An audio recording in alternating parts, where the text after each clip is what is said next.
Hi there, I'm Andrea Koppel, and it's time for coffee, the podcast where you get to hear firsthand what the jobs and careers that interest you the most are really like. Hey there, Java junkies. Welcome to another K-Cup mini episode of Time for Coffee. By the way, K-Cups come in 3 sizes, single, double, and triple shots, or roughly 1 minute, 5 minutes, or 10 minutes in length. So if you don't have time to throw back an entire caffeinated career conversation, these K-Cup mini episodes of T4C can give you a quick caffeinated fix, whether you're on the go or you only have a few minutes to binge. So grab your mug and take a chug, because it's time for a caffeinated career triple shot K-Cup with my guest, Steve Rimland. In another interview you gave, and in fact it was to Thrive Loud's Lou Diamond, you shared a story and you shared it during our espresso shots. And I'm going to ask you to share it one more time about what your first music composition teacher taught you, that there are only 12 notes. Right. There are only 12 notes. That's what he taught me. And there's only 12 notes. And it's all how you combine them and arrange them. And that's it. And it's the same that goes for life. Everything is built on top of something else. And you just have to find that and transform that a little bit, add a couple extra pieces and make it your own. I think that is so true. And as I listen to you, Steve, I am thinking about the way that the careers of so many of the hundreds of people I've interviewed have unfolded. We don't know what's going to happen tomorrow, let alone next year. Who would have guessed this time in 2019 that a few months later we were going to have this virus nobody had ever heard of before that was confining us to our homes such that we wouldn't be able to share Thanksgiving, even with extended family? Who would have known? The way that our lives unfold and our careers is iterative. It's improv. I love that you said that. You're actually, what you said in the other interview too, is, you're riffing on life, right? But at the same time, we have to trust life. We have to trust life and where it's guiding us. And really the only thing we have the choice in. So everyone talks like this was a failure. That was a failure. Sometimes people call it to people's names and say, you're a failure. They're looking at it the whole wrong way, right? It's not up to you, right? A lot of things aren't up to you. You ask people in commercial real estate that were buying up buildings right before the pandemic, how they feel today with all their office space, or, people that built Hudson Yards in New York City, which is a fabulous place, totally empty today, right? Who could predict this stuff? Everything, you don't have control of whether something's going to be successful or not. Yes, you need to work hard at it. Yes, you need to get it, 1,000% for it to have the chance to be successful. But whether it's successful or not, whether it's a song, whether it's a company, whether it's a product, you have no idea. And that only comes through the blessing of life. I call it God. Some people call it an energy. Some people call it karma. Whatever you want to call it, it's fine. But realize that it's not you, that you are just the person carrying it out. If it's going to be successful or not is not up to you. So then what happens, right? So something's not as successful as you thought, or something didn't take off. The question that you need to ask in your mind at that point, and unfortunately I've been able to ask that question many times, or too many to count, what could I learn from this? And once you get into that mindset of when something doesn't work, what can I learn from this? It takes on a whole new life of its own, because then you're going to get that chance to go back and do it again and again, if that's what you decide to do. But you can get it right. You can get it where it gets adopted, that things just start to take off. And that's really, I think you said it, is the magic in life, is that, you can't control anything. if it's going to be successful or not. All you can control, and that's what Viktor Frankl's book speaks about in Man's Search for Meaning, which is a must read for everybody, is your reactions and choices that you make. You can't convince someone to love you. You can't convince someone to do anything, really. You can't force someone to do anything. It's you, and everything is you. And when you realize that, your whole world is going to change for the better. You're going to get more at peace with yourself, with everything else around you. I want to bottle that. And my friends, that is what you call a growth mindset. I'm going to throw another book at you. Dr. Carol Dweck, her book, Mindset, is a must read. If you learn to adopt a growth mindset in which everything is about learning and iterating and continuing to adapt and pivot, you're going to crush it.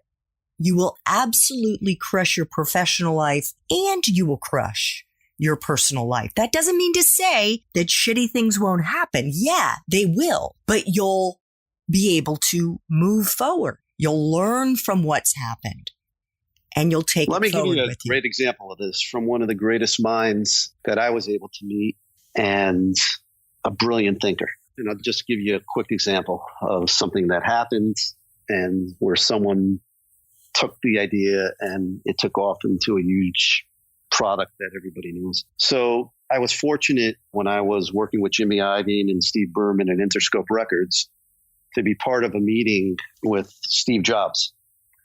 And what happened was that Steve Berman, who was the marketing head and my boss at Interscope Records, had this idea that he blurted out to Steve Jobs, at the end of a meeting.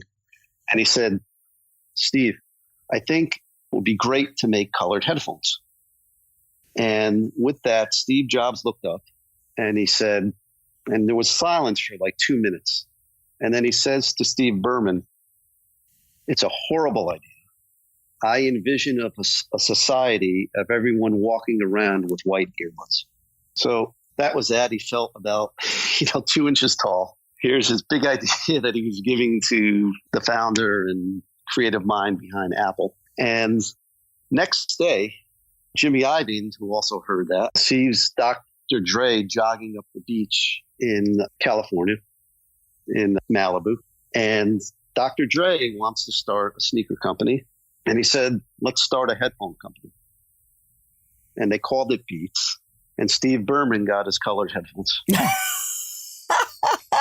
Not only that, Apple ended up, when Tim Cook bought Beats, they later bought it back, not mainly for the headphones, but also for Jimmy and Trent Reznor that were running Beats Music as well for $3.2 billion. So yes, the world did want colored headphones. And at the time, Beats were, the most popular headphone. I mean, Jimmy and Steve were marketing geniuses, and they created and evolved the headphone to become a whole industry in and of itself. What a great story. So never give up on your passion. I mean, you have to have the passion for something to be able to stay in it, because you get tested, right? Everybody gets tested in life, and you're going to get tested. Whatever you start, something's going to push on you that 50 people are going to tell you it's going to fail. People aren't going to like your idea. What you've spoken about, even with Time for Coffee and things that we've spoken about, don't listen to the noise. Believe in yourself. Listen to what you feel. That's never going to take you off stray. I mean, half people's lives spend their time listening to people that tell them this and tell them that. Why? I never got that. And I never even got that when I was doing music, right? I played classical music. I studied with some of the greatest minds in the world, and I was fortunate to be able to do that. But that really taught me about life. I mean, don't listen to what other people tell you is not going to work. Do what you feel. Do what you're passionate about. You'll always get there. You've got to have that lightning in a bottle. That lightning in the bottle has to ignite you. I mean, if you look at Edison, and what did Thomas Edison say? I learned 100 or 200 ways, not to invent the light bulb. He didn't look at it like every time he learned was a failure. He said, I learned 200 ways on how not to create that light bulb, right? It might have been 210, but he never gave up. He believed in it. And that's what happens in life. You know, your parents are going to tell you, be that. Your friends are going to tell you, oh, you're never going to do that and you're never going to make money at it. When I was going to go to music school, you know, I remember my parents looking at me and saying, how are you going to support yourself after? And I said to them, I'm going to figure it out. And I did. And that's what you got to do. If you're passionate about something, you're going to do it and you're going to change the world. And if you listen to Steve Jobs' commencement speech, you know, it's like, how do you find your passion?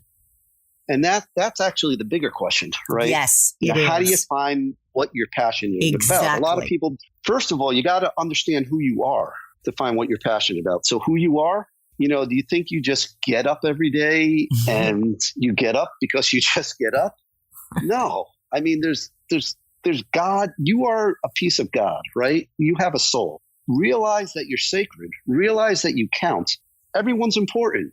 Everyone from anywhere is important. It's not, well, this guy's a janitor and this guy's a plumber. This guy's a renowned surgeon. Okay, that's what you do, right? It's not who you are, but it's what kind of doctor are you? What kind of plumber are you? Are you compassionate? Do you have empathy? Or are you nasty? I mean, what kind of person are you? So first you got to get to that place.